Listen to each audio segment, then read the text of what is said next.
Hi hello friends, welcome back to media talks. நான் உங்கள் மௌனிகா.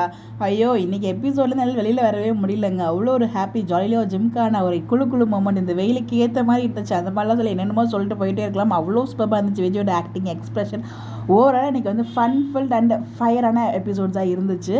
நம்ம இந்த எபிசோட் தான் கண்டிப்பாக வெளியில் வரவே முடியாது. அவ்வளோ சூப்பராக இருந்துச்சு. நீங்கள் ஆல்ரெடி நம்ம அதை பற்றி டிஸ்கஸ் எல்லாமே பண்ணிட்டோம். நீங்கள் உங்களுக்கு எப்படி தோணுச்சுன்னு சொல்லி உங்களோட ஒப்பீனியனை கமெண்ட்டில் ஷேர் பண்ணுங்கள். பட் இந்த வீடியோவில் நான் எதை பற்றி பேசணும்னு நினச்சேன்னா, காவேரி கேரக்டரை நீங்கள் டேமேஜ் பண்ணணுன்னே முடிவு பண்ணிட்டீங்களா டீம்? அப்படி தான் எனக்கு ஃபீல் ஆகுது. எவ்வளோ ஒரு போல்டாக இருந்த பொண்ணு இப்போ அவ்வளோ சைலண்ட்டாக அவங்களுக்கு டைலாக்ஸே கொடுக்காம ஒரு அழுகிற சீனு, ஒரு மாதிரி சோகமாக இருக்க சீனு ஏன் கொடுத்து அவங்கள வந்து டார்கெட் பண்ணிகிட்டு இருக்கீங்க தான் எனக்கு புரியல. எந்த நேரத்தில் பேசணுமோ அந்த நேரத்தில் பேச மாட்டாங்க. ஸோ பேச வேண்டிய நேரத்தில் பேசினா தான் இது இவங்களுக்கு மட்டும் கிடையாது, லைஃப்லையுமே நான் சொல்கிறேன். உங்களுக்கு தேவைன்னா நீங்கள் தான் பேசணும். உங்கள் மனசில் இருக்கிறது வேறு யாருக்குமே தெரியாது. என்ன தான் புரிஞ்சாலும் உங்களோட சுச்சுவேஷன் உங்களுக்கு மட்டும் தான் தெரியும். அதை நீங்கள் தான் வந்து உங்களுக்காக நீங்கள் மட்டும் தான் போராடணும். உங்களுக்காக 4 பேர் போராடினா ஓகே, யாருமே போராடலை அப்படிங்கிறப்ப உங்கள் லைஃப்க்காக நீங்கள் தான் போராடணும். இது ரியல் லைஃப்க்குமே நான் சொல்கிறது இதை தான் நான் சொல்கிறேன். ஓகேங்களா? உங்களுக்கு சப்போர்ட்டுக்கு யாரும் இல்லைன்னா, யாருமே சப்போர்ட்டுக்கு இல்லை அப்படிங்கிற மாதிரி ஃபீல் பண்ணக்கூடாது. நமக்கு நம்ம தான் போராடி நம்ம முன்னுக்கு வரணும். உங்களுக்கு என்ன தேவையோ அதை நீங்கள் தான் எடுத்துக்கணும். இப்போ உங்களுக்கு தேவை வந்து விஜய்ங்கிறது எல்லாருக்கும் உங்களுக்கு நல்லாவே தெரியும். உங்கள் வீட்டில் இருக்கவங்களுக்கும் தெரியும். ஆனால் வந்து அவங்க முடியாது அப்படிங்கிற மாதிரி ரொம்ப ஸ்ட்ராங்காக இருந்துட்டு இருக்காங்க. அவங்கள மீறி நீங்கள் தான் வரணும். அதுக்கான ஸ்டெப்ஸ் எதுவுமே எடுக்க மாட்டீங்க. ஸோ பசுபதிக்கிட்டே நீங்கள் எவ்வளோ விஷயம் பண்ணியிருக்கீங்க, கண்ணில் விரலாம் விட்டு ஆட்டியிருக்கீங்க. அப்படி இருந்த காவேரியை இப்போ முடக்கி உட்கார வச்சுருக்கீங்களே, அது ஏன் தான் எனக்கு இப்போ வரைக்கும் புரியவே இல்லை. இன்றைக்கி எபிசோடில் காமிச்சிங்க, அவங்களை எதுக்கு காமிச்சிருந்தீங்க? அட்லீஸ்ட் விஜய்க்காக ஏதாவது ஒரு ஃபீல் பண்ணுற மாதிரி ஒரு சீனாக நீங்கள் கால் பண்ணி பேசுகிற மாதிரியோ, நீங்கள் அவங்க விஜய்கிட்ட போகிற மாதிரியோ கூட காமிக்கலனா கூட பரவாயில்ல. அட்லீஸ்ட் விஜய் வந்து அந்த நிலைமையில் இருக்காரே பாவமே அப்படிங்கிற மாதிரி ஏதோ ஒரு விஷயம் வந்து அவங்க ஃபீல் பண்ணுற மாதிரியாவது காமிச்சிருக்கலாம்ல. அங்கே கூட அவங்க வந்து பார்த்தீங்கன்னா அதை பற்றி ஃபீல் பண்ணல. நெக்ஸ்ட் 2 நாளில் வந்து பார்த்தீங்கன்னா அப்பளம் பிஸ்னஸ் நம்ம பண்ணணும், அந்த இதுக்கு போகணும், அதுக்கு நம்ம நாளைக்கு நிறைய வேலை இருக்குது, வசிக்கிறோம், தூங்குவோம், இதெல்லாம் இப்போ தேவையா?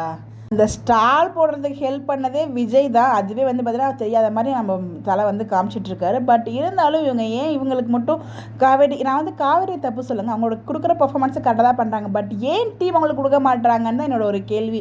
ஸோ அவங்க அம்மா, அவங்க ஃபேமிலி எல்லாருமே செமையாக வந்து இது பண்ணிட்டு இருக்காங்க. அவங்களுக்கு எல்லாமே புரியுது. பட் இருந்தாலும் அம்மான்னு சொல்லி அது யாருக்கு தான் அம்மாவை பிடிக்காது, அது எல்லாமே ஓகே தான். பட் இருந்தாலும் நியாயம் ஒன்று இருக்கு இல்லையா?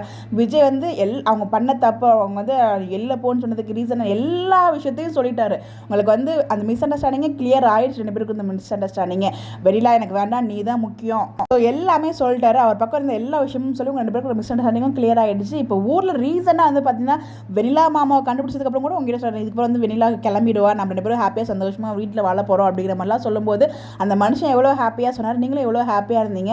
இங்கே அதெல்லாம் நடந்து முடிஞ்சதுக்கப்புறம் இங்கே இவ்வளோ பிரச்சனை நடக்கும்போது ஜஸ்ட் நீங்கள் அவங்களுக்கு ஒரு ஃபீலிங் கூட நீங்கள் காமிக்கலைங்கிற போது அப்போது எதுக்கு நீங்கள் அவங்களோட கேரக்டர் டேமேஜ் பண்ணுறீங்கன்னு தான் என்னோட எனக்குள்ள வந்து ஒரு கேள்வி. ஸோ அவங்களுக்கு ஏதோ ஒன்று ஆக்சுவலாக நாங்கள் எல்லாருமே எதிர்பார்த்தது நீங்கள் விஜய்க்காக ஸ்டாண்ட் நிற்கணும், அங்கே போய் அவங்க விஜய்க்காக நீங்கள் பேசணும்னு நம்ம எதிர்பார்த்தோம்.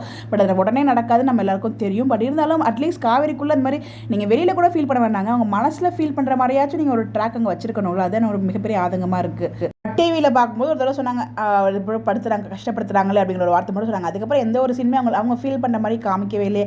ஜஸ்ட் நீங்கள் அவங்க விஜய்க்காக அவங்க ஃபீல் பண்ணாங்க, விஜய் அவங்க புரிஞ்சுக்கிட்டாங்க, விஜய் மேலே அந்த தப்புமே இல்லை அப்படிங்கிற மாதிரி காவேரி ஃபீல் பண்ணுறாங்கிற மாதிரி ஏன் ட்ராக்னா காமிக்கவே இல்லை.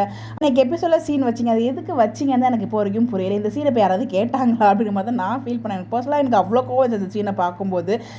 ஏன்னா ஒவ்வொருத்தருக்கும் ஒவ்வொரு பாயிண்ட் ஆஃப் வியூ இருக்குது. என்னோட பாயிண்ட் ஆஃப் வியூ எனக்கு உண்மையிலே அவ்வளோ கோவம் இருந்துச்சு. ஒரு பக்கம் விஜயோட ஆக்டிங், அந்த பர்ஃபார்மன்ஸ்லாம் பார்க்கும்போது அவ்வளோ காவேரி பண்ணுறது செம இரிட்டேட்டாக இருந்துச்சு எனக்கு. பட் ஆக்சுவலாக அது அவங்க நம்ம தப்பு சொல்ல முடியாது, டீம் அந்த மாதிரி பண்ணுறாங்க. பார்ப்போம் என்னதான் பண்ண காத்துட்ருக்காங்க அப்படின்னு சொல்லிட்டு நாங்கள் எல்லாருமே எதிர்பார்த்துட்டு இருக்கிறது போல்டு காவேரி தான் எங்களுக்கு தேவை. இந்த அலுமூஞ்சி காவேரி, இந்த சோகமாக இருக்க காவேரி, டயலாக் இல்லாத காவேரி எங்களுக்கு தேவையில்லை. ப்ளீஸ் கொஞ்சம் காவேரி கேரக்டரை கொஞ்சம் வந்து போல்டாக காமிங்க. இது எல்லா ஃபேன்ஸோட ரெக்வஸ்ட்டும் இதுதான். உங்களுடைய கருத்துக்கள் உங்களுக்கு என்ன தெரிஞ்சு உங்களோட பாயிண்ட் ஆஃப் வியூ மறக்காமல் கமெண்ட்டில் ஷேர் பண்ணுங்கள். இந்த மாதிரி எப்படி தெரிஞ்சுக்க நம்மளோட சேனலை ஃபாலோ பண்ணிக்கோங்க. பை.